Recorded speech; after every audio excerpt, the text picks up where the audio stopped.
प्रिया एक बहुत सुंदर लड़की थी। उसे अपनी सुंदरता और गोरेपन का बहुत गुमान था। ऐसे ही एक दिन प्रिया अपने घर जाती है, जहाँ उसकी माँ सुमन उसके लिए कुछ लड़कों के फोटो देख रही होती है। प्रिया को देख सुमन प्रिया से कहती है, आ गई तू प्रिया बेटी। अच्छा हुआ जो आज तू जल्दी आ गई। देख तेरे लिए कितने सारे लड़कों का रिश्ता है, पसंद कर ले। क्या माँ, आप देख लो, आप कर लो पसंद। आपकी पसंद ही मेरी पसंद है। बस याद रखना कि लड़का काला ना हो, क्योंकि मुझे काला पति नहीं चाहिए। मैं चाहती हूँ कि मेरा होने वाला जीवन साथी मेरी तरह गोरा और स्मार्ट हो।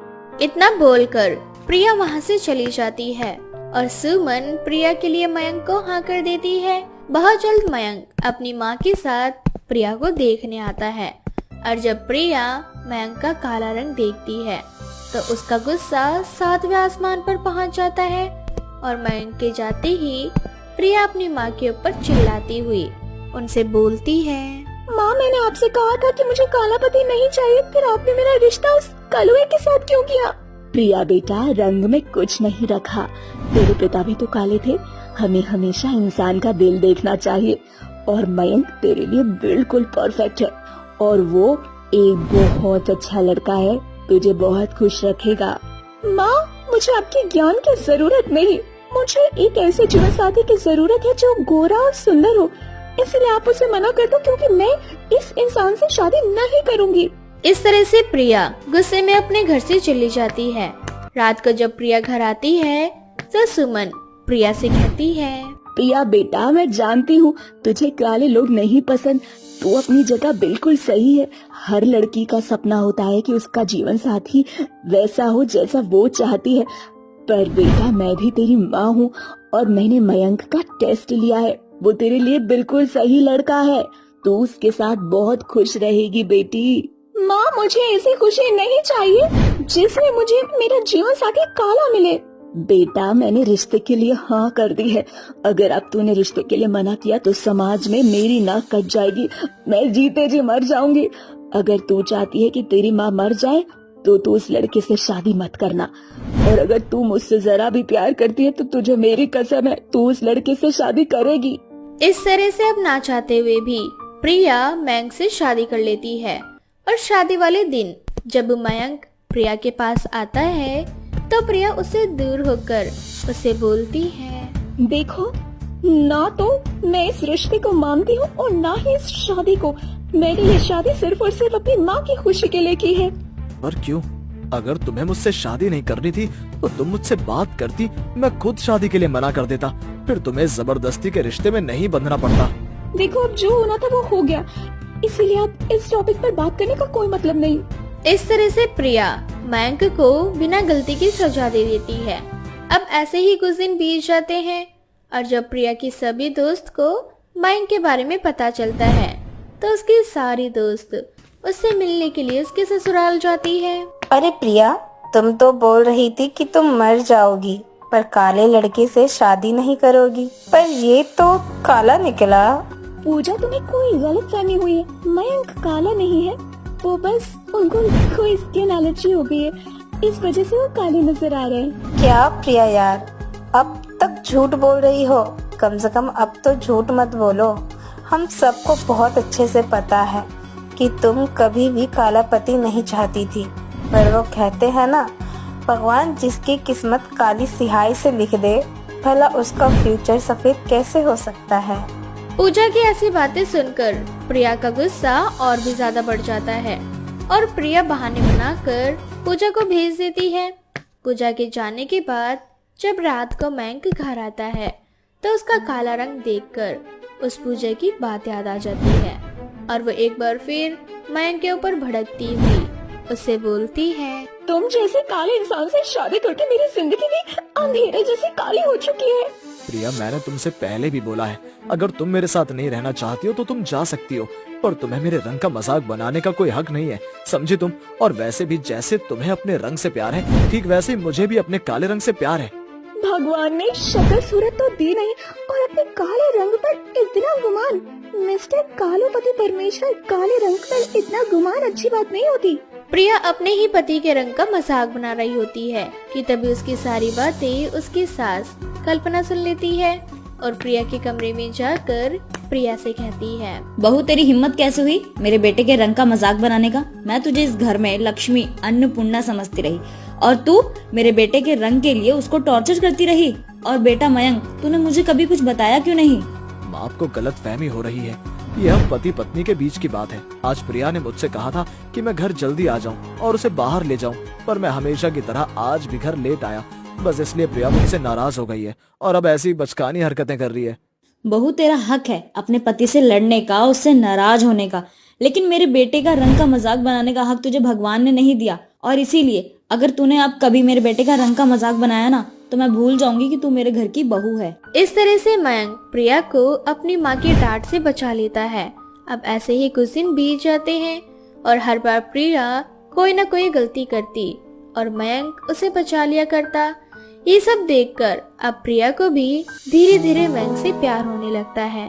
पर एक दिन जब पूजा मयंक और प्रिया को एक साथ रेस्टोरेंट में डिनर करते हुए देखती है, तो वो प्रिया और उसके पति का रंग का मजाक बनाते हुए उनसे बोलती है, प्रिया, तू तो कह रही थी कि तेरे पति को कोई स्किन प्रॉब्लम है, इसलिए वो काले नजर आ रहे हैं। पर तेरे पति को देखकर तो लगता है कि इनका रंग ही काला है। और तुझे इसके साथ ऐसे रेस्टोरेंट में खाना खाते हुए देखकर तो अब मुझे पूरा यकीन हो गया है कि जो लड़की शादी से पहले ये बोला करती थी कि उसे काला पति नहीं चाहिए, आज वो अपने उसी काले पति की दीवानी है। सही कहा तूने, मेरा पति काला है और भगवान ने मुझे काला पति दिया ताकि मेरी जिंदगी खुशियों से भर सके। तुम्हारा पति तो गोरा है ना, पर क्या फायदा हुआ जब तुम उसके साथ खुश नहीं हो तो? देखो मुझे, मैं अपने पति के साथ कितनी खुश हूँ। और एक बात, दूसरों के घर में आग लगाने से पहले अपने घर को देखो और अपने घर की आग बुझाओ। शायद तुम अपने घर की आग बुझा लोगी तो तुम्हारे पति तुम्हें इज्जत देने लगेंगे। प्रिया की बातें सुनकर पूजा का मुंह बन जाता है और वो वहाँ से चली जाती है। पर ये सब कुछ मयंक को देखकर बहुत अच्छा लगता है और प्रिया मयंक से कहती है, मयंक जी, मुझे माफ कर दीजिए। आज मेरी वजह से पूजा सबके सामने आपका मजाक बना रही थी, पर मुझे समझ आ चुका है मेरे लिए आप ही सही है और सही मायने में मेरे जीवन साथी आप ही है। मैं काला पति इसीलिए नहीं चाहती थी क्योंकि आपके आने से पहले मैं एक लड़की से प्यार करती थी, वो भी काला था और उसने मुझे धोखा दिया, मुझे छोड़ दिया। बस उस दिन से मेरे दिमाग में ये बात बैठ गई कि काले रंग के लोग अपने रंग की तरह दिल के भी काले होते हैं। पर आपसे मिलने के बाद आपका प्यार देखकर मेरी सारी गलतफहमी दूर हो गई। इस तरह से प्रिया मयंक को अपने पति के रूप में अपना लेती है और वो लोग अपनी जिंदगी की एक नई शुरुआत करते हैं। सुरभि एक गरीब परिवार से थी जो अपने माता पिता के साथ रहा करती थी। सुरभि के गरीब परिवार से होने के बावजूद भी उसके माता पिता ने कभी उसे घर का कोई काम नहीं करने दिया था और एक राजकुमारी की तरह उसकी परवरिश की थी। ऐसे ही एक दिन सुरभि की माँ, सुनती हो, हमारी सुरभि के लिए गौरव नाम के एक बड़े ही संस्कारी लड़के का रिश्ता आया है। अरे ये तो बहुत अच्छी बात है। इस तरह से सुरभि के पिता सुरभि का रिश्ता गौरव के साथ तय कर देते हैं। देखते ही देखते शादी का दिन नजदीक आ जाता है और एक दिन सुरभि की माँ सुरभि से बोलती है, अरे बेटा, हमने तुझे बड़े ही नाजों से पाला है, इसीलिए मैं नहीं चाहती कि ससुराल में तुझे किसी भी तरह की कोई समस्या हो। पर माँ, एक समस्या है। समस्या? लेकिन कैसी समस्या बेटा? माँ, मुझे घर का कोई काम करना नहीं आता। मैं ससुराल जाऊंगी तो सब मेरे बारे में क्या सोचेंगे? अरे बस इतनी सी बात। अभी मैं हूँ ना तेरे साथ, और जब तक तेरी शादी नहीं हो जाती तब तक मैं तुझे घर का सारा काम सिखा दूंगी और तुझे साधारण सा भोजन बनाना भी सिखा दूंगी, ताकि ससुराल में कोई ये कहकर तुझे ताने ना दे सके कि बहू की माँ ने अपनी बेटी को कुछ सिखाया नहीं। इस तरह से सुरभि की माँ शादी से पहले सुरभि को घर के काम काज सिखा देती है, साथ ही साधारण भोजन भी बनाना सिखा देती है। शादी के बाद कुछ ही दिनों बाद सुरभि की सास कल्याणी तीर्थ के लिए निकल जाती है, जिस वजह से अब सुरभि अपने घर में अपने पति के साथ अकेली रहती है। वैसे तो गौरव भी एक गरीब परिवार से था, पर फिर भी वो कभी सुरभि को किसी भी चीज की दिक्कत नहीं होने देता था। ऐसे ही एक रात गौरव थका हारा घर आता है और सुरभि उसे साधारण सा भोजन देती है। सुरभि आज भी साधारण भोजन, केवल दाल रोटी और प्याज। मैंने तो आज तुम्हें सुबह जाने से पहले कुछ पैसे दिए थे ना, ताकि तुम शाम के भोजन में कुछ स्वादिष्ट और चटपटा बना सको। मैं जानती हूँ आपका कुछ दिनों से कुछ अच्छा खाने का जी कर रहा है, पर मुझे साधारण भोजन के अलावा कोई दूसरा भोजन बनाना नहीं आता। दाल रोटी वो भी मैंने शादी से पहले ही कुछ दिन बनाना सीखी है। कोई बात नहीं सुरभि, वैसे भी तुम्हारे हाथ का ये साधारण भोजन भी मुझे 56 भोग से कम नहीं लगते। इस तरह से गौरव बिना कोई शिकायत किए चुपचाप से खाना खा लेता है। इसी तरह से कुछ दिन बीत जाते हैं और अब सुरभि अपने पति के लिए अच्छा खाना बनाने की कोशिश करने लगती है, पर उसकी सारी कोशिश नाकाम हो जाती है। ऐसे ही एक दिन सुरभि अपनी माँ से बोलती है, माँ, गौरव जी का कुछ दिनों से कुछ अच्छा खाने का मन कर रहा है, जैसे खीर हलवा। आप मुझे बताओ ना, खीर कैसे बनाऊं? इस तरह से सुरभि के कहने पर उसकी माँ उसे खीर बनाने की विधि बताती है, लेकिन फिर भी सुरभि से कुछ नहीं होता और उसकी मेहनत बेकार हो जाती है। इसके बाद सुरभि फिर से साधारण भोजन बना देती है और बैठकर अपने पति का आने का इंतजार करने लगती है और खुद से बोलती है, कैसी बीवी हूँ मैं जो अपने पति को दाल रोटी के अलावा और कुछ खिला नहीं पाती। अगर अभी यहाँ पर माँ जी होती तो मुझे कितने ताने दे रही होती, पर गौरव जी ने कभी कोई शिकायत नहीं की। इतने गरीब होने के बाद भी वो मेरी सारी जरूरतों को पूरी करते हैं, बस मैं उनके लिए अच्छा खाना नहीं बना पा रही। इस तरह से सुरभि सोच ही रही होती है कि तभी वहाँ एक ऋषि मुनि आ जाते हैं। अलख निरंजन। ऋषि मुनि की आवाज सुनकर सुरभि जल्दी से बाहर आती है और हाथ जोड़कर ऋषि मुनि के सामने खड़ी हो जाती है। ऋषि मुनि जी, आप मेरे घर? मेरे तो भाग्य खुल गए। बताइए आपको मुझसे क्या चाहिए? बच्चे, हम कुछ दिनों से भूखे हैं, इसीलिए आज तुम्हारे घर पर आए हैं। ऋषि मुनि की बात सुनकर सुरभि मन ही मन खुद से बोलती है, हे भगवान, ऋषि मुनि तो मेरे घर भोजन करने आए हैं। अब मैं क्या करूं? मुझे तो भोजन में सिर्फ दाल रोटी बनानी आती है। भगवान मुझे माफ करना, पर ना चाहते हुए मुझे आज भी ऋषि मुनि को ये साधारण भोजन ही ग्रहण करवाना पड़ेगा। इस तरह से सुरभि ऋषि मुनि को अपनी छोटी सी कुटिया में ले जाती है और अपने हाथों से उनके चरणों को धोकर बड़े ही प्यार से उन्हें खाना परोसती है और उनसे बोलती है, ऋषि मुनि जी, मुझे माफ कीजिएगा, मुझे सिर्फ दाल रोटी ही बनानी आती है, इसीलिए मैं आपको केवल यही खिला सकती हूँ। अब ऋषि मुनि भोजन को ग्रहण करते हैं और उन्हें सुरभि के हाथों का खाना इतना स्वादिष्ट लगता है कि वो सुरभि से बोलते हैं, बच्चे, तुम्हारा ये साधारण भोजन किसी 56 भोग से कम नहीं था। इसे खाकर हमारी आत्मा तृप्त हो गई, इसीलिए मांगो, तुम हमसे क्या मांगना चाहती हो? ऋषि मुनि जी, मैं और मेरे पति बहुत गरीब है। वो जैसे तैसे मेहनत करके पाई पाई जोड़ते हैं, पर कभी भी वो मुझे किसी चीज की कमी नहीं होने देते। वो मुझसे बहुत प्यार करते हैं और मैं भी उनसे बहुत प्यार करती हूँ। मैं चाहती हूँ जिस तरह से वो मेरी सारी इच्छा पूरी करते हैं, मैं भी उनकी इच्छा पूरी करूँ और उनकी केवल एक छोटी सी इच्छा है, वो मेरे हाथों से स्वादिष्ट भोजन कर सके। सुरभि की बात सुनकर ऋषि मुनि जी अपने एक छड़ी अपने हाथ पर घुमाते हैं और उनके हाथों में एक कढ़ाई प्रकट हो जाती है, जिसके बाद ऋषि मुनि वो कढ़ाई सुरभि को देते हुए उससे बोलते हैं, बच्ची, ये एक जादुई कढ़ाई है। तुम इससे जो पकवान बोलोगी, ये कढ़ाई अपनी जादुई शक्तियों से तुम्हें वो पकवान बना कर दे देगी। इस तरह से ऋषि मुनि वो कढ़ाई सुरभि को देकर वहाँ से चले जाते हैं। अब सुरभि रसोई घर में जाकर कढ़ाई से बोलती है, हे जादुई कढ़ाई, अपना जादू दिखा और बना दे मेरे पति के मन पसंद का भोजन।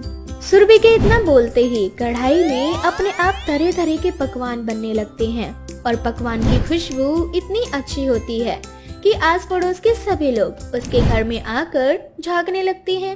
अब इसी तरह से रोजाना सुरभि अपने पति को तरह तरह के पकवान खिलाने लगती और जब ये सब कुछ उसकी पड़ोसन गौरी देखती है तो एक दिन वो सुरभि के घर आकर उससे बोलती है, सुरभि, क्या बात है, तुम इतनी गरीब होने के बाद भी रोजाना ऐसा क्या बनाती हो कि तुम्हारे घर से खाने की खुशबू से मोहल्ले का हर व्यक्ति मदहोश हो जाता है? हाँ, ये सब कमाल तो मेरी जादुई कढ़ाई का है। इस तरह से सुरभि सारी सच्चाई गौरी को बता देती है। अब गौरी के मन में लालच आ जाता है और वे सुरभि से बोलती है। सुरभि, क्या एक दिन के लिए तुम मुझे अपनी जादुई कढ़ाई दे सकती हो? मैं कल तुम्हें वापस कर दूंगी। गौरी के कहने पर सुरभि अपनी जादुई कढ़ाई गौरी को दे देती है। लेकिन जब गौरी जादुई कढ़ाई पर खाना बनाती है तो वह सारे खाने बदबूदार, सड़े और जले हुए बनते हैं। जिसके बाद गौरी गुस्से में आकर सुरभि को उसकी कढ़ाई दे देती है और उस पर भड़कने लगती है। तभी वहाँ ऋषि मुनि आकर एक बार फिर से गौरी से बोलते हैं। इस जादुई कढ़ाई ने तुम्हारी बात इसलिए नहीं मानी क्योंकि तुम एक लालची औरत हो जो सुरभि से उसकी कढ़ाई छीनना चाहती थी। बस इसीलिए कढ़ाई ने तुम्हें तुम्हारी गलती की सजा दी और वो सुरभि की बात इसलिए मानती है क्योंकि सुरभि एक साफ दिल और भोली होने के साथ भली इंसान है। अब गौरी को अपनी गलती का एहसास हो जाता है और वो सभी से माफी मांगती है। जिसके बाद फिर से सुरभि जादुई कढ़ाई की मदद से हमेशा तरह तरह के पकवान बनाती है और अब वो अपने पति के साथ अपने दोस्तों को भी उस कढ़ाई के पकवान खिलाया करती है। एक सास बहू लंगर बांटने आती है कि तभी उस लाइन में बैठी एक गरीब औरत उठकर लंगर बांटने वाली औरत के गले लगकर रोने लगती है। आखिर कौन है वो औरत जो उस औरत के गले लगकर रो रही है? ये जानने के लिए चलिए चलते हैं कुछ समय पीछे। एक छोटे से घर में नीतू अपनी सास आंचल के साथ रहा करती थी। नीतू का पति अमित एक नंबर का नशेड़ी था। वो आए दिन नशे की हालत में घर आता और नीतू को मारता पीटता। अपने पति का अत्याचार सहन करते करते नीतू परेशान हो जाती है और एक दिन जब अमित उस पर हाथ उठाता है तो वो अपने पति से बोलती है। बहुत अत्याचार कर लिया आपने मुझ पर, अब मैं आपका और अत्याचार नहीं सहन करने वाली। क्या बोला तूने? मैं तुझ पर अत्याचार करता हूँ? भूल गई तू मेरी कमाई खा रही है और मुझे से जबान लड़ा रही है। अगर मुझसे तूने ऊंची आवाज में बात की तो मैं तुझे दाने दाने के लिए मोहताज बना दूंगा। अरे आप मुझे 2 वक्त का खाना ही तो देते हैं और देते ही क्या है? अपने घर वालों के खिलाफ जाकर आपसे शादी करके मैंने गलती की, पर अब मैं आपका और अत्याचार बर्दाश्त नहीं करूंगी। नीतू की ऐसी बातें सुनकर अमित का गुस्सा और भी ज्यादा बढ़ जाता है और अब जब वह उसे मारने जाता है तो नीतू अपने ही पति पर पलटवार करती है और इसमें नीतू की सास आंचल भी अपनी बहू का साथ देती है। ये देखकर अमित अपनी माँ से बोलता है। माँ, आप भी बहू का साथ दे रही हैं और आज मुझ पर हाथ उठा रही हैं।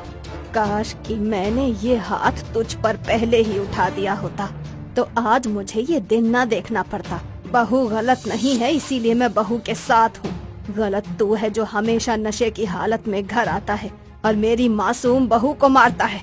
सास बहू में बहुत प्यार है ना? देखता हूँ जब मैं तुम दोनों को खाने के लिए खाना और पहनने के लिए कपड़े नहीं दूंगा तो कैसे तुम दोनों एक दूसरे का सहारा बनती हो। जा रहा हूँ मैं घर छोड़कर हमेशा हमेशा के लिए। इस तरह से अमित घर छोड़कर चला जाता है। अब नीतू और आंचल के पास एक फूटी कौड़ी नहीं होती कि वो घर में राशन ला सके। ऐसे ही एक दिन माँ जी, घर का सारा राशन खत्म हो चुका है और अब तो अमित जी भी घर छोड़कर चले गए हैं। अब हम दोनों क्या करेंगे? बहू, भगवान एक दरवाजा बंद करने से पहले कई दरवाजे खोल देता है। इतना बोलकर आंचल नीतू के कुछ गहने लेकर नीतू के पास आती है और उससे बोलती है। बहू, मेरे पास तो कोई गहने वगैरह नहीं है। तुझे ही शादी में कुछ गहने मिले थे, अब समय आ गया है कि तू इन्हें बेच दे। इन्हें बेचकर जो पैसे मिलेंगे उससे हम अपना कुछ दिन का गुजारा कर लेंगे। आंचल के कहने पर नीतू अपने सारे गहने बेच देती है और उनसे मिले पैसे से अपना और अपनी सास का पेट भरती है। लेकिन वो पैसे भी ज्यादा दिन नहीं चलते और कुछ ही दिनों में खत्म हो जाते हैं। जिसके बाद नीतू अपनी सास से बोलती है।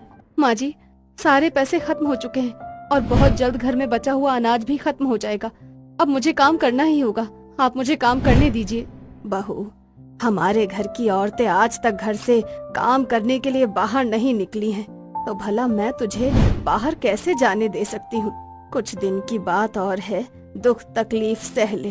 क्या पता अमित को हम पर दया आ जाए और वो वापस आ जाए। माँ जी, अगर अमित जी आ भी गए तो इस बार उनका गुरूर पहले से भी ज्यादा बड़ा होगा और वो हम पर पहले से भी ज्यादा अत्याचार करेंगे। इससे तो अच्छा यही होगा ना कि हम अपने पैरों पर खड़े हो जाएं। नीतू के लाख समझाने पर भी आंचल नीतू की बात नहीं मानती और बहुत जल्द घर का सारा राशन भी खत्म हो जाता है। ऐसे ही एक दिन दोनों सास बहू सो रही होती है कि तभी अचानक उनके घर में आग लग जाती है। घर में आग लगते ही आंचल और नीतू की आंख खुल जाती है और वो दोनों जैसे तैसे अपनी जान बचाकर घर से निकलती हैं। लेकिन घर के जल जाने के बाद उन दोनों के पास ना तो रहने का कोई ठिकाना था और ना ही खाने का, जिस पर नीतू आंचल से बोलती है, माँ जी, अब हम क्या करेंगे?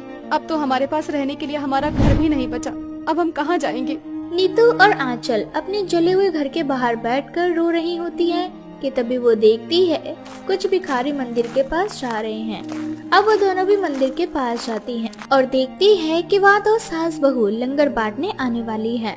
लंगर बांटने की तैयारी देख नीतू और आंचल भी मंदिर के बाहर बैठ जाते हैं, जहाँ एक भिखारी आंचल और नीतू से बोलता है, अरे तुम दोनों को यहाँ पहली बार देखा है। वैसे कोई बात नहीं, अब तुम दोनों यहाँ आ गई हो तो तुम दोनों को कहीं और भटकने की जरूरत नहीं पड़ेगी। वो क्यों? अरे तुम दोनों नहीं जानती क्या कि यहाँ पर जो सास बहू लंगर बांटने आती है वो हमेशा इस मंदिर के बाहर लंगर बांटती है, साथ ही गरीबों को कपड़े भी देती है और इस मंदिर के अंदर सोने की व्यवस्था भी है। सारे भिखारी रात को इसी मंदिर में सोते हैं। दोनों सास बहू बहुत अच्छी हैं। पर ये लंगर बांटने वाली सास बहू है कौन? नीतू उस भिखारी से लंगर बांटने वाली सास बहू के बारे में पूछती है कि तभी वहाँ लंगर बांटने वाली सास बहू आ जाती है और उन दोनों सास बहू को देख नीतू की आंखों में आंसू की धाराएं बहने लगती है और नीतू जल्दी से लंगर बांटने वाली सास बहू के गले लग जाती है और उनसे बोलती है, माँ, भाभी, आप दोनों? नीतू बेटा, तो यहाँ क्या हुआ तुझे? तो रो क्यों रही है? माँ, मुझे माफ कर दो, मैंने गलत जीवन साथी चुना। काश कि मैंने आपकी बात मान ली होती तो आज मैं लंगर खाने की लाइन में न बैठी होती। कोई बात नहीं बेटा, गलतियाँ तो सबसे होती हैं। तुझे अपनी गलती का एहसास हो गया, इससे बढ़कर और क्या हो सकता है? तू जानती है तेरी शादी होने के बाद मैंने तेरी भाभी के साथ मिलकर लंगर बांटने का काम शुरू किया। अब तो तेरी भाभी और मैंने लंगर बांटने वाली सास बहू के नाम से एक NGO भी चालू किया है और ये हमने इसीलिए चालू किया था ताकि भगवान हमारी मुराद पूरी कर सके। कैसी मुराद माँ? तुझसे मिलने की मुराद मेरी बेटी। तूने अपनी मर्जी से शादी करी पर फिर भी तूने हमसे रिश्ता तोड़ दिया और ना जाने कौन से शहर में जाकर बस गई। मैंने और तेरी भाभी ने तुझे कहाँ कहाँ नहीं ढूंढा पर तू हमें कहीं नहीं मिली। लगता है आज हमारी मुराद पूरी हो गई। अपनी माँ की बातें सुनकर नीतू अपनी दर्द भरी कहानी अपनी माँ को सुनाती है, जिस पर नीतू की माँ उससे बोलती है, जो हुआ उसे भूल जा बेटा। अब से तुम दोनों सास बहू हम दोनों सास बहू की तरह गरीब लोगों में लंगर बांटना। और मेरी एक NGO है लंगर बांटने वाली सास बहू के नाम से, उसे अब से तुम दोनों सास बहू संभालना। इस तरह से नीतू अपनी माँ के साथ जुड़ जाती है और नीतू भी अपनी सास के साथ लंगर बांटने का काम शुरू कर देती है। साथ ही नीतू अपने माँ के NGO में भी काम करने लगती है और इस तरह से वो अपने पैरों पर खड़ी हो जाती है। कुछ समय बाद अमित को अपनी गलती का एहसास होता है और वो नीतू से माफी मांगता है, लेकिन नीतू उसे माफ नहीं करती और अपनी माँ की मदद से अपनी सास के साथ मिलकर गरीब लोगों को लंगर खिलाती।